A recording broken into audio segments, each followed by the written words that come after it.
निर्माण से संबंधित एक ठेका मिला जो चीन की कंपनी है, तो कुछ रिश्ते बेहतर भी होंगे। झूला झूला गया, मलापुरम में घूमे साथ में, तो कुछ दोनों के जो रिश्तों के बीच सहजता की बात है। जैसे ट्रंप और प्रधानमंत्री एक दूसरे को फ्रेंड कहते हैं, इधर भी फ्रेंड ही कहते होंगे, तो बातचीत हो सकती है। लेकिन अभी दर्शकों को या जनता को ये विश्वास में सरकार को 2-3 लाइन की प्रतिक्रिया से ज़्यादा बताने की ज़रूरत है कि मामला क्या है। एक्सपर्ट कुछ और लिख रहे हैं, उनके बीच बहसों का घमासान है।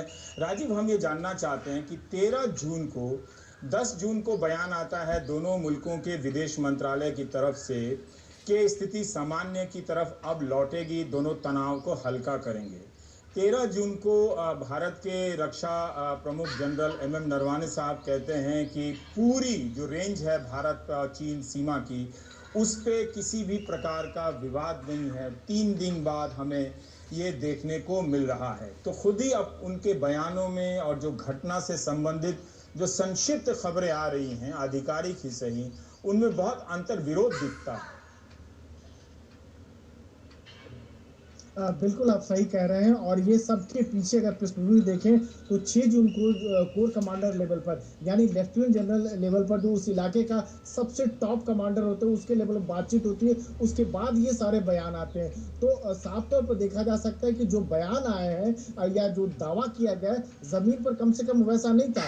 अगर ऐसा होता तो कम से कम पाई हुई है, जिस तरह की मारपीट हुई है, वो कम से कम प्रोफेशनल आर्मी में नहीं होता है। हालांकि इसको एक्ट ऑफ वॉर नहीं कहते, क्योंकि यहाँ पर गोलीबारी नहीं चला है। लेकिन जिस तरह की घटनाएं हुई है, वो साफ तौर पर लगता है कि दोनों सेनाओं के बीच में जो दावा किया जा रहा था कि आपसी रिश्ते बेहतर हो रहे हैं, विवाद सुलझाए जाएंगे बातचीत से, वो कम से कम वैसा नहीं था। विश्वास की कमी थी और वो खाई कितनी गहरी थी कि मारपीट की नौबत आ गई, ये समझने वाली बात है।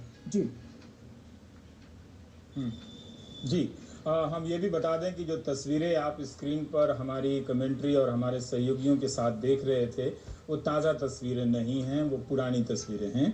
और अब हम बता दें कि जैसा कि मैं कह रहा था कि चीन से अभी इतनी दुश्मनी नहीं हुई है कि हम फुलझड़ी के अलावा बड़ी बड़ी कंपनियों को भी यहाँ से बाहर कर दें। तो पटना से मनीष कुमार ने एक रिपोर्ट भेजी है कि वो एक मास्क बनाने की फैक्ट्री पटना में खुल गई है। ऐसी खबरें बिहार से बहुत कम आती हैं फैक्ट्री खुलने की, और उसमें भी चीन का बड़ा योगदान है। तो ये वीडियो रिपोर्ट देखते जाइए, ब्रेक के बाद मैं लौटकर आ रहा हूँ।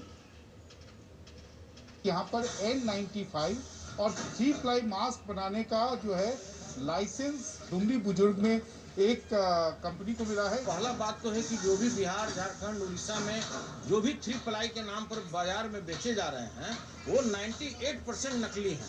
पहला तो नो स्पिन होना चाहिए। दूसरा मेल्ट ब्लॉन्ड फैब्रिक आता है, इसके अंदर में मेल्ट ब्लॉन्ड फैब्रिक होना चाहिए जो कोई लगा ही नहीं सकता है। वो 2500 रुपये किलो का आता है। 3 लेयर चल रहा है, यही 3 लेयर है। और जो आप N95 के बारे में जानते हैं, वो देखिए 5 लेयर में है। ओरिजिनल जो मास्क बनता है N95, इसके अंदर 5 लेयर होना चाहिए।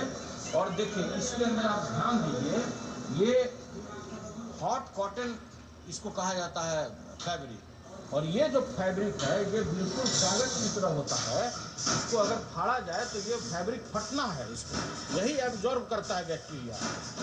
जो इसका बैक्टीरिया होता है वो 12 ओजोन में होता है कोरोना का, और ये 3 ओजोन तक भी रहेगा तो उसको एब्जॉर्ब कर लेता है। ये सबसे कॉस्टली अफेयर है। मैंने पहना हुआ है, ये कितना सही है कितना गलत है? देखिए, अगर आप इजाजत दें कि इसको काटना है, हम काट तो अगर हम काट दें इसको, और अगर 5 लेयर निकल जाए, जिसमें 2 मेल्ट ब्लॉन्ड फैब्रिक होना चाहिए और एक हॉट एयर कॉटन होना चाहिए, तभी ये असली है, अन्यथा ये नकली पहने हैं। अगर आप इजाजत देंगे तो इसको हम काट के आपको दिखाएंगे। और ये है 3M, और 3M में इंडिया में 2 ही 3 आदमी को लाइसेंस है। और बाजार में जाइएगा तो इस फुरियस शराब की तरह ये चारों ओर बिकता है।